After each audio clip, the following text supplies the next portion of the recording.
Assalamualaikum warahmatullahi wabarakatuh. Salam sejahtera, sehat selalu.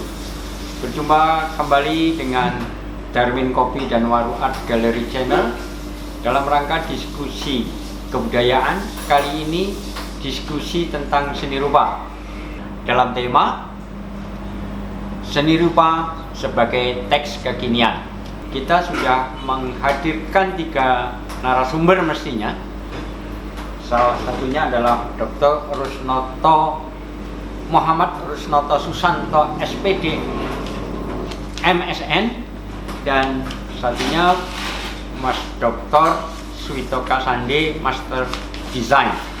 Beliau dulu dari UNJ, kemudian ISI Yogyakarta S2 dan S3. Saya sudah lama kenal karena dia tumbuh di Jakarta. Saya juga eta-eta jadi seniornya gitu ya. Tapi sekarang sudah menyalip saya jauh. Ini saya harus tapi dengan Mas Rusni, luar biasa, gerakannya memang sangat dinamis. Mas Wito dulu praktisi juga dalam desain produksi, terutama dari Trisakti S1 S2 dan S3-nya di ISI Surakarta. Beliau sudah menyelesaikan dengan baik sebagai doktor dalam seni rupa, dalam hal ini desain ya. Saya kira punya harapan bahwa perbincangan kita ini menjadi seksi, karena kekinian itu menjadi sesuatu fenomena yang sangat dinamis dan mengalir deras. Kemarin itu kita sempat menyentuh sedikit tentang apa itu setelah posmo itu ada post-truth. Nah, ini jadi menarik. Kemarin dulu ada beberapa waktu lalu geger dunia seni rupa karena pisang ditempelkan isolasi di dinding, menjadi booming dengan harga yang ratusan US, ya kan, ratusan juta ya. Kalau dirupiahkan udah nggak tahu berapa nilainya. Saya kira itu barangkali itu pemicu apa sih kekinian, apa seni rupa sebagai teks kekinian, sebagai sebuah objek diskursus kekinian. Nah, lebih detailnya tentu kepada para narasumber. Nah, ini monggo siapa yang mendali? Mas Wito barangkali, silakan. Iya. Santai aja kita, karena audiens supaya juga lebih cair mendengarkan. Monggo Mas Wito, silakan. Baik, terima kasih Bapak Uguh, para tamu undangan. Sebetulnya begitu diminta dibahas mengenai seni rupa sebagai teks kekinian, sebetulnya yang menarik itu justru saat saya yang bukan orang seni gitu ya. Kalau praktisi seni juga bukan, jadi background saya desain. Saya tetap melihat seni itu sebagai salah satu artefak budaya. Jadi biar bagaimanapun perkembangan yang terjadi pada diri seniman ya adalah refleksi dari masyarakat, kondisi masyarakat. Pertemuan saya awal justru terjadi saat saya sekolah di Solo itu ya, beberapa seniman rupawan gitu ya, seni rupawan. Jadi dia banyak berdiskusi, dialog-dialog yang terjadi saat dengan beliau itu malah akhirnya melampaui apa yang pernah saya baca itu. Saya baca misalnya tentang dekonstruksi, beliau bahkan nggak tahu teori dekonstruksi, tapi udah melampaui itu jauh. Oh, itu namanya dekonstruksi ya Mas? Ya, yang saya baca begitu. Tapi yang terjadi seperti ini.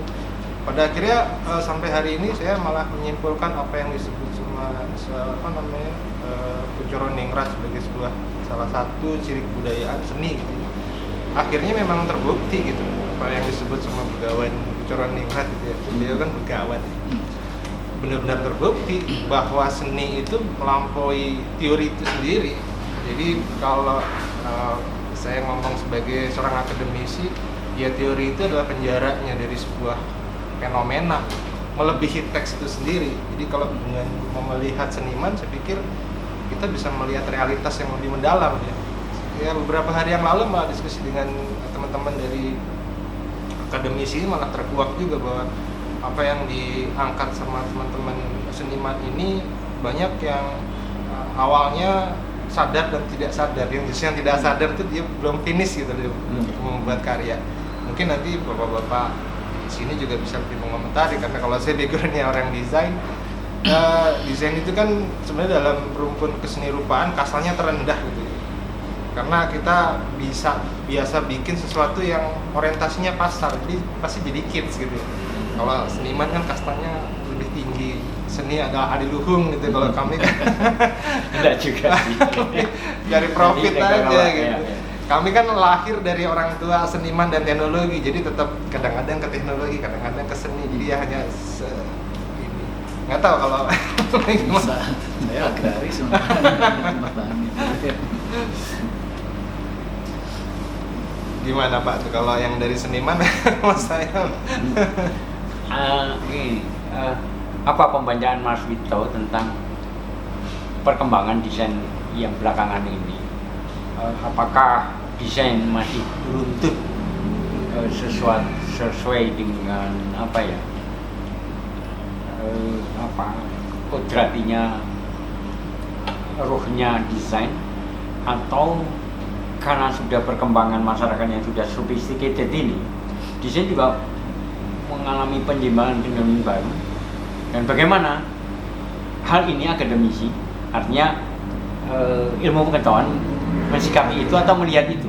Belum mensikapi, saya kira melihat, dan apa sih yang sebenarnya yang terjadi, agak lebih aja pragmatis misalnya dengan percontohan atau apa. Kemarin tuh malah yang menarik gitu, udah lama ya teorinya Roland Barthes yang bilang the death of the author gitu. Itu malah tadi begitu bicara di depan kelihatannya teorinya udah kelihatan usang juga kayaknya udah nggak usah kepake. Tadi sekilas saya malah prolog di depan Darmin ini malah ada sedikit membuka yang justru malah jadi menarik ya begitu. Seniman tuh ternyata nggak melihat dari aspek yang itu, yang dia lebih cermat melihat pasar yang mengglobal gitu ya, bagaimana menjual lukisan bukan semata-mata menjual anaknya. Kalau saya pernah dengar salah satu seniman tuh setengah mati nggak mau menjual lukisannya karena bagian dari jiwanya gitu. Itu yang tadi sekilas juga masih samar ya, karena memang saya bukan orang seni rupa, hanya ada bau-bau sedikit tentang seni rupa gitu. Tapi kalau dari aspek desain tentunya kami akan tetap melihat orientasinya pada pasar. Mungkin dari yang sekilas saya baca kan, nanti mohon dikoreksi, sekilas yang saya baca seniman berusaha menangkap kemauan dari audiens. Mungkin kalau mau dibilang mau lukisannya lebih laku itu mungkin sekilas saya lihat seperti itu ya. Tadi juga bicara tentang pameran segala macam ya, kami yang di apa namanya desain tuh selalu melihat pameran tuh salah satu cara untuk kami nggak pameran yang kayak pameran lukisan gitu sih Pak, tapi lebih ke arah bagaimana kita mempresentasikan barang hingga ada mingini. Kalau di retail tuh ada keinginan untuk membeli gitu, hasrat untuk membeli. Budaya beli ini kan juga sebenarnya cukup tinggi ya. Malah belum lama di berita itu kemarin ada koruptor yang ditangkap, isinya salah satunya lukisan satu rumah di apartemen. Waduh, berarti kan udah salah satu aset gitu kan memang. Itu yang makanya saya bilang, wah seniman jangan-jangan udah membidik ke arah sana gitu sebetulnya, tanpa makanya tadi Barthes teorinya udah usang sekali, rasanya udah harus digantikan dengan teori yang baru. Nanti teman-teman yang melakukan riset, bikin disertasi mungkin ya Pak ya, mungkin mematahkan dirinya Barthes di teori yang baru, jadi belajar dari seniman itu tadi diangkat. Dalam konteks ini Mas Barthes, pembacaan Barthes tadi seperti apa sih? Karena kita anggap aja audien itu tidak sehangat, seakrab dengan Barthes dan sebagainya, semiotika. Karena kita kalau seniman kan plural sekali ya. Ada yang memang pada taraf akademisi atau akademik, gelar punya graduate di akademik, ada juga yang otodidak yang. Tapi mereka juga memerlukan informasi seperti itu, karena untuk memproduksi karya kan mereka juga harus punya ide, gagasan, referensi dan sebagainya itu untuk memulai. Nah, barangkali pembacaan yang seperti apa? Sampai Barthes ini kok dianggap usang untuk kehidupan desain masa kini. Jadi seperti apa? Justru tadi yang menarik tuh karena dari awal saya sendiri juga nggak setuju dengan pendapatnya Barthes gitu. Karena saya pikir kalau Barthes tuh mungkin kalau teman-teman di sini malah bisa lebih luas lagi kalau di online ya, bisa membandingkan dari resources yang cukup luas juga. Dari Wikipedia juga bisa dilihat lah kurang lebih apa sih yang namanya Roland Barthes, tapi kurang lebih yang setahu saya yang saya pemahamannya terbatas. Barthes itu seorang filsuf yang memang meminjam dia berasal dari bahasa, jadi memang sudut pandangnya kebahasaan gitu. Ada penanda, ada berkata dari linguistik.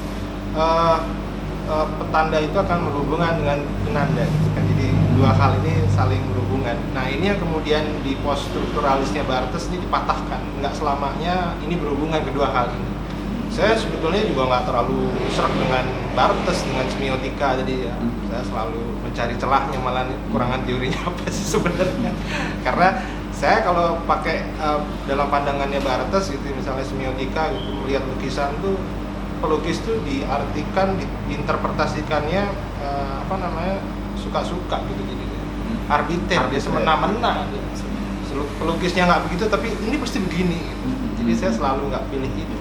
Saya lebih pilih kalau memang bahasa ya dari sudut pandang si pembuat tulisannya itu sendiri. Dalam hal ini mungkin itu yang menjadi kekurangannya semiotika ya. Ya mungkin ini jadi wacana untuk bermain kreativitas, dekonstruksi dan lain sebagainya, ini jadi yang menarik gitu sebenarnya. Tapi dalam hal melihat pasar itu ya kreativitas memang ini juga sih. Tapi kalau yang disebut Barthes tuh kayaknya si seniman ini jauh lebih itu ya, udah nggak lagi mati, dia bisa nentuin harga kok, pasarnya seperti apa gitu ya. Jadi kalau ilmu bahasa itu mungkin lebih cocoknya pakai semantik jadinya, bagaimana bahasa itu distruktur sedemikian rupa mengarahkan arah tren, hasrat. Saya nggak tahu nanti kira-kira pelukis mungkin nggak ke arah sana. Itu saya lihat peluangnya cukup besar ya. Ada. Kalau mau hidup ya dia harus bisa menyelesaikan diri dengan keinginan pasar. Mungkin kalau tren fashion gitu ya, itu kan bergantung desainer. Waktu saya pengalaman di fashion itu kita bikin tren warna hitam. Saya tanya kenapa warna hitam dikeluarkan? Adanya di gudang hitam, nggak ada warna lain. Jadi dia bikinlah tren yang hitam. Seniman kan bisa aja begitu. Kayak tadi ada cerita Pak ya. Kecil itu kan upaya untuk bagaimana sang seniman mencari celah sebetulnya kan. Saya pikir itu proses kreasi ya. Mungkin ya sedikit belajar dari seni yang rendahan Pak nanti. Sedikit. Good point ini. Artinya seni murni yang katanya itu muncul dari ekspresi emosi atau perasaan yang terdalam, tapi tiba-tiba bisa kompromi dengan situasi eksternal yang memang juga itu berkaitan dengan kebutuhan-kebutuhan individu sebagai seorang seniman yang punya tanggung jawab ini itu ya, dan itu sangat memungkinkan. Ya saya melihat itu gejala-gejala itu sudah sekian tahun yang lalu ketika masyarakat seni rupa booming gitu, wah apa idealisme itu rontok Mas. Bahkan ada peristiwa lucu, misalkan kalau dulu sesama teman itu saling welcome datang ke studio, sekarang itu kadang-kadang ngumpet supaya idenya tidak kecolongan atau apalah gitu loh kan. Itu juga tragis juga ya. Itu satu poin. Yang kedua, saya perlu garis bawahi, Mas Wito ini akademisi di Universitas Indrapasta ya, dosen tetap sejak tahun 2010, dan ada beberapa perguruan tinggi lain ya yang diampu oleh Mas Wito, sehingga beliau memang berkelindian dengan berbagai terma-terma akademik tentang bagaimana membaca konstruksi sosial itu lewat disiplinnya orang akademik, orang perguruan tinggi. Nah ini ya kadang ingin saya gali juga. Satu contoh tadi, kalau Barthes dianggap pusat, berarti ada prospek produk-produk riset itu yang memberikan peluang lebih lanjut untuk perkembangan desain. Gimana Mas? Iya, kalau desain itu kalau dia mau hidup ya dia harus bisa survive ya, dia mampu melihat peluang ke depannya. Hal yang serupa ini saya lihat seniman tuh gimana dia ditempatkan gitu, dia berinteraksi dengan orang-orang desain, kemudian dengan industri. Saya pikir akan terambience juga karena memang seniman kan juga makhluk sosial ya, dia kan memang nggak bisa lepas dari lingkungan ya. Saya lihat dari beberapa seniman yang saya kenal gitu ya, di Indraprasta juga ada yang dia juga pelukis tapi juga mengajar. Saya lihat dengan interaksinya dengan beberapa teori gitu, akhirnya mempengaruhi karyanya juga gitu. Malah akhirnya ternyata dia bisa mengutip aspek teori kritis di situ dalam karya seninya kan jadinya luar biasa. Saya pikir ya itu ya, kalau seniman mau bisa bertahan ya terma-terma desainnya itu harus bisa diadaptasi, bukan berarti mengamini, tapi kan ada beberapa hal yang disesuaikan dengan kondisi sang seniman. Misalnya situasi kondisi politik jadi jadi tema-tema yang bisa diangkat, pada akhirnya kan orang ini menarik ya. Misalnya ekor kerbau yang menggambarkan salah satu partai yang logonya sama, kurang lebih kan bisa menggambarkan hal-hal ini. Ya pasar pada saat ini memang saya lihat seperti itu ya. Jadi memang kalau seniman yang terlalu adiluhung gitu malah nggak ini ya. Batik pun juga saya pikir terjadi juga gitu, yang nilainya adiluhung pun juga akhirnya harus bisa menyesuaikan diri dengan kondisi pasar kalau dia mau hidup. Ya terma desain itu sih Pak yang menurut saya. Iya, saya jadi ingat itu ilmunya praktisi periklanan Mas Bakti Endiakto itu.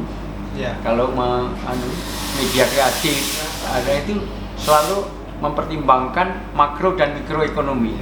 Jadi apa yang terjadi di dunia ini, entah itu politik global dan bagaimana pengaruh moneter misalnya di dalam negeri itu menjadi bagian konsiderasi di dalam perancangan. Ini keren. Nah, tapi kalau di desain mungkin itu berlangsung ya. Tapi nggak tahu nih di sini mungkin nanti Mas Rono yang akan memberikan suatu kristalisasi dari ini. Dari Mas Vito kira-kira masih ada tambahan? Sementara cukup Pak. Sementara cukup, nanti kita kembangkan lagi ya. Baik, terima kasih tepuk tangan untuk Mas Vito Kasandi yang sudah memberikan ulasannya pada sesi yang pertama. Untuk itu nanti kita kembali ke meneruskan ke Mas Dr. Rusnoto Susanto, tapi setelah kita saksikan yang satu ini.